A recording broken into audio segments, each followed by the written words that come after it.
Assalamualaikum warahmatullahi wabarakatuh. My name is Desryanti Rosani from A class of interpret. Right now I'm going to interpret the speech of Priyanka Chopra. Sorry.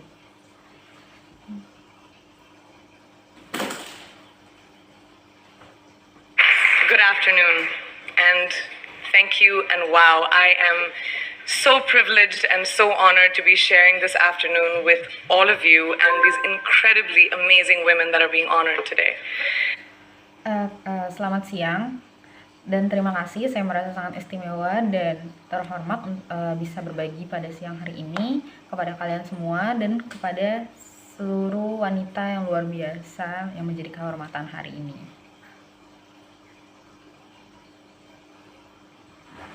I'd like to extend my congratulations to each one of you, Octavia, Michelle, Kelly, Patty, and all 50 women that have been included in the Impact Report. Dan saya ingin mengucapkan selamat kepada kalian, yaitu Octavia, Michelle, Kelly, dan Patty, dan seluruh 50 wanita yang masuk ke dalam daftar Impact Report.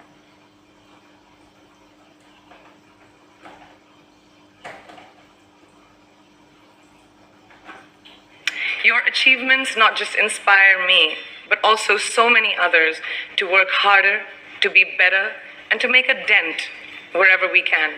So I'm very, very proud to be standing alongside of you. Pencapaian Anda tidak hanya menginspirasi bagi saya, tapi juga banyak orang untuk bekerja lebih keras, menjadi lebih baik. Ya. Dan saya merasa bangga bisa berdiri di sini bersama kalian. So in life, there are moments when you stop and ask yourself, how did I get here? Like, why am I standing here? Well, this is definitely one of those moments for me.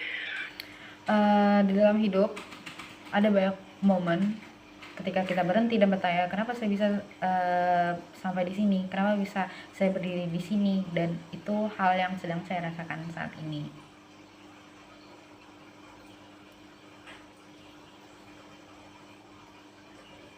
And I find myself going back to the beginning, back to my roots. I was born to incredible parents, amazing parents who served as doctors in the Indian Army. Dan kembali pada masa dahulu saya gitu, saya lahir di keluarga yang sangat luar biasa dan menakjubkan karena mendapat gelar doktor di tentara India. I was the firstborn, and as far back as I can remember, I made my parents very proud and happy 99% of the time. Okay, slight exaggerations of personal achievements are allowed from time to time, don't you think? Saya tumbuh di keluarga kelas menengah dan saya sangat ingat bahwa saya pernah membuat orang tua saya bangga dan 99% senang pada saat itu, dan ya sedikit berlebihan. Benar kan?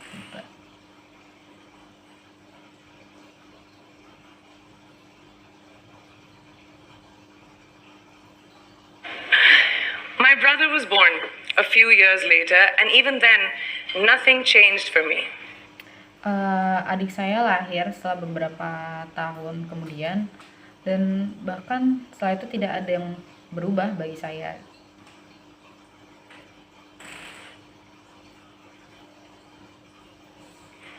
We were both given equal opportunities, and I want to emphasize this. I want to really emphasize this for you because I don't think a lot of people might understand that being equal might seem very normal. But where I come from, India, and a lot of developing countries around the world, more often than not, this is an exception. Nah, adik saya dan saya itu mendapat kesempatan yang sama gitu, diberikan kesempatan yang sama, dan adik saya dan saya itu diberikan kesempatan yang sama, dan saya tidak berpikir bahwa banyak orang mengerti bahwa menjadi sama itu adalah hal yang sangat normal gitu. hal yang sangat normal. Tapi di negara saya berasal itu India, sorry. Dan banyak negara berkembang yang ada di seluruh dunia lebih sering membedakan antara laki-laki dan perempuan daripada tidak membedakan antara laki-laki dan perempuan.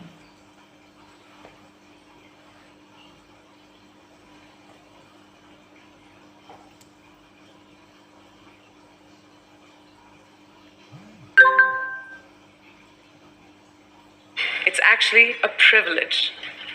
My first experience of the glaring disparity between boys and girls came at a very, very young age. Itu sebenarnya sangat istimewa gitu. Dan pengalaman pertama saya melihat kesenggangan antara laki-laki dan perempuan itu datang pada saat saya masih berusia muda. Sangat muda.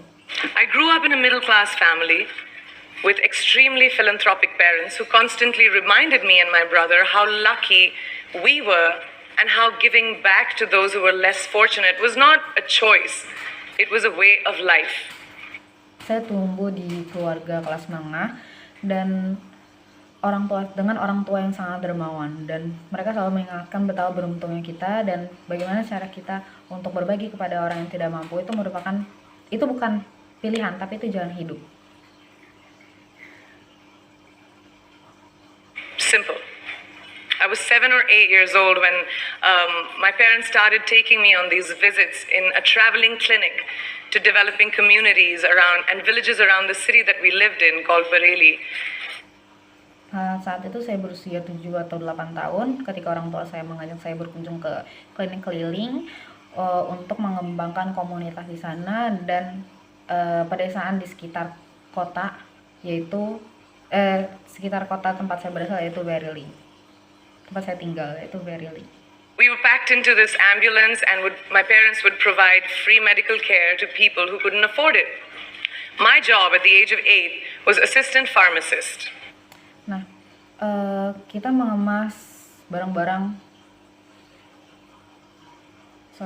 Kita mengemas barang-barang ke dalam ambulans, dan orang tua saya ini menyediakan perawatan medis bagi mereka yang tidak mampu. Dan pekerjaan saya pada umur 8 tahun yaitu menjadi asisten apoteker.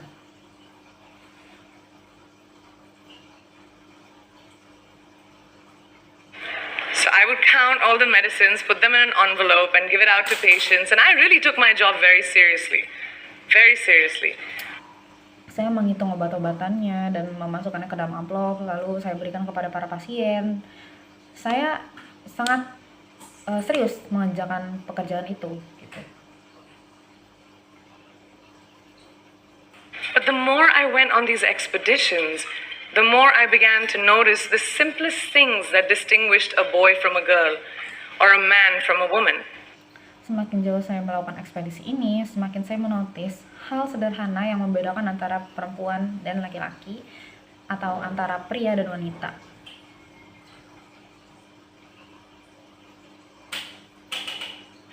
For example, girls were pulled out of school when they hit puberty because they were considered ready for marriage and babies. Seperti contoh, anak-anak perempuan akan dikeluarkan dari sekolah karena saat mereka sudah pubertas, karena mereka dianggap sudah siap untuk menikah dan memiliki anak. That's 12 and 13, while boys still enjoyed their childhood. Or basic human rights such as healthcare were denied just because they were women. Itu di usia 12 dan 13 tahun ketika anak laki-laki masih menikmati masa mudanya dan menikmati hak mereka seperti perawatan kesehatan, tapi mereka ditolak hanya karena mereka seorang perempuan. Let's call this whole experience trigger number 1 for me. Fast forward a few years and many triggers in between. Anggap pengalaman ini menjadi pemicu utama bagi saya, dan selama beberapa tahun banyak hal-hal yang memicu saya gitu.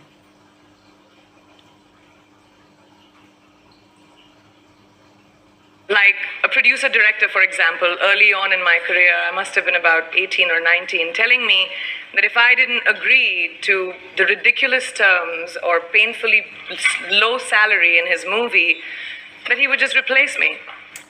Ya, seperti produser direktor, ya. Contohnya pada di awal karir saya saat berusia 18 atau 19 tahun, ia mengatakan jika saya tidak menerima gaji ini gitu, saya akan digantikan gitu. Because girls are replaceable in the entertainment business. That was a memorable one. Karena para perempuan itu sangat mudah tergantikan di bisnis hiburan dan itu sangat membekas bagi saya gitu. Sangat berkesan bagi saya. Made me decide to make myself irreplaceable. But I think what really moved the needle for me and ultimately led me to create the Priyanka Chopra Foundation for Health and Education and around the same time partner with UNICEF was an encounter with my housekeeper's daughter. Dan akhirnya saya memutuskan untuk membuat diri saya menjadi tidak tergantikan gitu. Hal yang membuat saya tergerak gitu.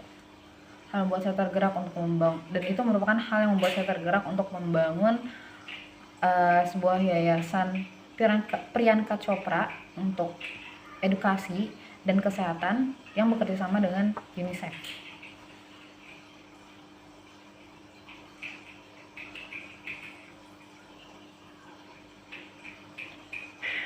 About 12 years ago, I came home from set early one day and she was sitting in my library reading a book. And she must have been 8 or 9 years old and I knew she loved reading.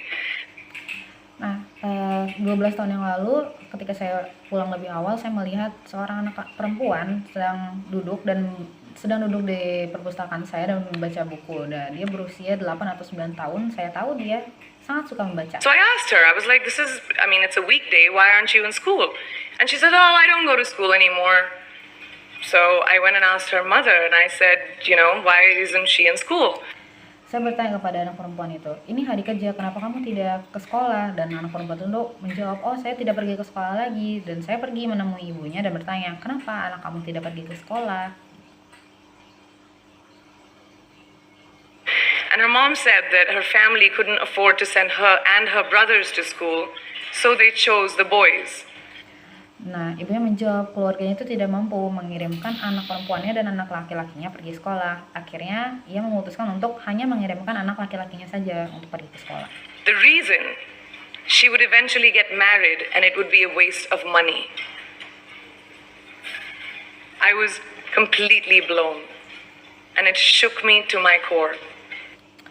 Dan alasannya hanya karena anak perempuan itu akan menikah gitu, dan itu akan membuang-buang uang gitu, dan itu benar-benar membuat saya